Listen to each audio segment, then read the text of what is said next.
Təhsil sisteminə zidd deyiləm mən. Uşaqlar, prosta mən istəyərdim ki, hər bir şəxs istədiyi tərəfə inkişaf eləsin. Məsəl üçün, kiminsə marağı var kimyaya, kimya tərəfə daha üstünlük verilsin.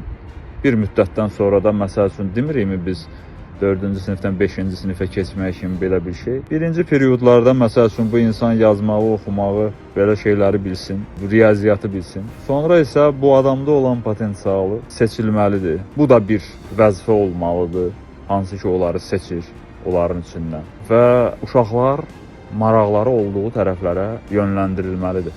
Belə olsa, bizim dünyamız çox gözəl və yaxşı tərəfə inkişaf eləyər. Çünki biologiya ilə maraqlanan insana ədəbiyyatı zorla öyrətmək, onun beynini 15 dənə fənlə doldurmaq məntiqsizdir. Çünki bu insan bioloqdur yəni.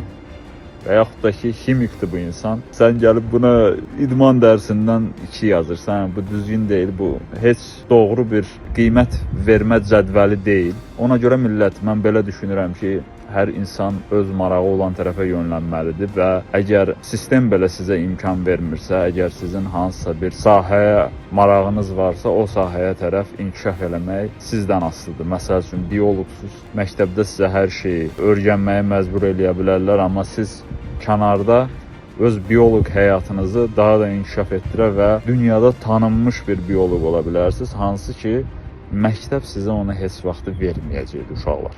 Aydın olurmu sizə? Siz çox dəyərlisiniz, özünüzə dəyər verin. Heç kim sizin mənliyinizi yerə vura bilməz. Çünki hər bir insan hansısa bir sahədə mükəmməldir.